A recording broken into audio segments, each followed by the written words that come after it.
તો અત્યારે મારી પાસે છે જે એ છે રેવન્યુ તલાટી પ્રિલિમ્સ માટેનો સિલેબસ, ડીપ સિલેબસ.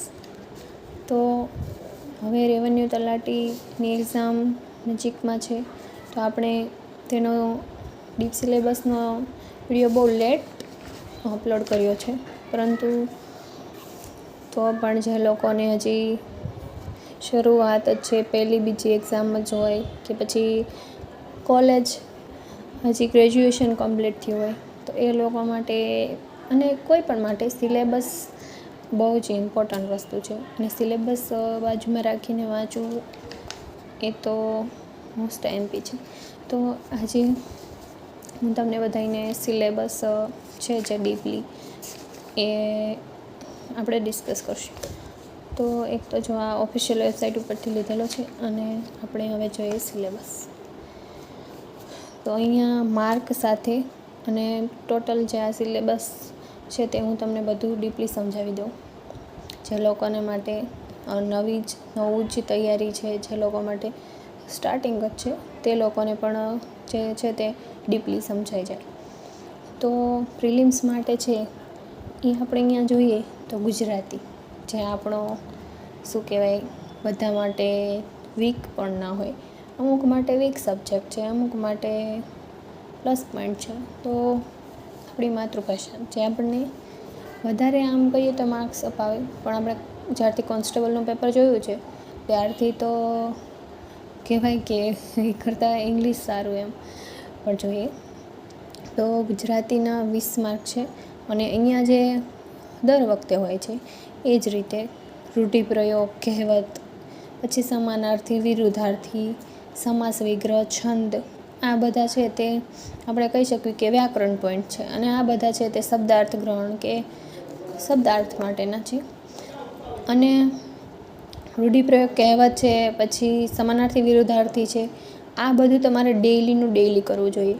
અને આ છે જે વ્યાકરણના પોઈન્ટ કહીએ તો સમાસ, છંદ, અલંકાર, આ સંધિ, એ બધું તમારે ડેઈલી એક ટોપિક કવર કરવો જોઈએ અને રિવિઝન સાથે ક્વેશ્ચન સોલ્વ કરવા જોઈએ, જેથી એ તમારું સ્ટ્રોંગ થશે. અત્યારે હું પણ એ જ કરું છું કે ડેઈલી આમાંથી રૂઢિપ્રયોગ, કહેવત, સમાનાર્થી, વિરુદ્ધાર્થીના અમુક શબ્દો તો ફરજિયાત કરવાના. અને હું ડેઈલી ગુજરાતીને 1 કલાક આજુબાજુ આપું છું અને એમાં સમાસ, છંદ, અલંકાર એ મોસ્ટ ઓફને હું એકને કવર કરી અને એના ક્વેશ્ચન સોલ્વ કરું છું. અને એવું કરવાથી તમારું છે તે બહુ જ સ્ટ્રોંગ થઈ જશે સબ્જેક્ટ. અને જેટલું સમાનાર્થી, વિરુદ્ધાર્થી, રૂઢિપ્રયોગ, કહેવત આ બધું તમે વાંચેલું હશે એટલું તમે વધારે માર્ક્સ કવર કરી શકશો. અને જે વ્યાકરણ છે તેના માટે તો તમારે ડેઈલી એક ટોપિકને ક્લિયર કરી અને એના ઉપર બને એટલા ક્વેશ્ચન સોલ્વ કરવાના. અને આ બધું ડેઈલી વાંચતું જવાનું. અને પહેલાં તો તમારે જે 12th સુધીની બુકમાં જે ગુજરાતીમાં છે તે તો કવર કરી લેવાનું.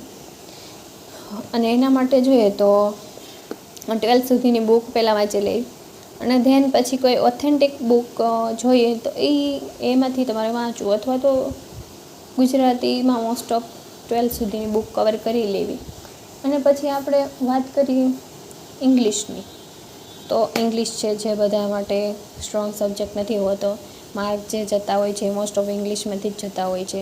અને જેને આપણે અત્યારે જોયું તો અમુકને 12th સુધી હોય છે, અમુકને 10th સુધી. તો ઇંગ્લિશ બધાયનું સ્ટ્રોંગ નથી હોતું અને બધાએ પાસ થવા ખાતર જ કર્યું હોય છે મોસ્ટ ઓફમાં તો જોઈએ તો. હવે આપણે ઇંગ્લિશના પણ 20 માર્ક છે. તો 20 માર્ક જેના માટે એવું છે કે બીજા સબ્જેક્ટ સ્ટ્રોંગ છે તો એને ઇંગ્લિશ છોડી દે તો ચાલે, પરંતુ જેને બધા સબ્જેક્ટમાં પહેલેથી જ છે બધું, તો એને ઇંગ્લિશ તે જોડે કરતું રહેવું જોઈએ. અને એટલું હાર્ડ પણ નથી. દરરોજ તમે બેઝિક ક્લિયર કરો અને પછી ધીમે ધીમે એમાં ક્વેશ્ચન ઇંગ્લિશ, ગુજરાતી છે, મેથ્સ, રિઝનિંગ છે, આ સબ્જેક્ટ છે તે મોસ્ટ ઓફ તમારા પ્રશ્ન સોલ્વ કરવાથી તમારું વધશે, તો પ્લસ પણ થશે. અને ઇંગ્લિશ છે તો એમાં પણ ટેન્સ, પછી એક્ટિવ પેસિવ છે, પછી ડાયરેક્ટ ઇનડાયરેક્ટ વાત કરવી, તો પછી ટ્રાન્સફોર્મેશન ઓફ સેન્ટેન્સ, પછી યુઝ ઓફ આર્ટિકલ છે, ડિટરમાઇન્સ, પછી એડજેક્ટિવ છે, જો એક તો આ બધા છે, હું કહું તો આ ટેન્સીસ છે તે બધાએ પહેલાં કરી લેવા જોઈએ. હા, એ બહુ બધું રિવિઝન કરતું રહેવું જોઈએ છે અને નથી આવડતું એને નથી આવડતું એવું થાય છે. પણ ટેન્સ છે તે બધે તમને કામ લાગશે અને એ ઇમ્પોર્ટન્ટ છે, એટલે ટેન્સ તો કરી જ લેવા.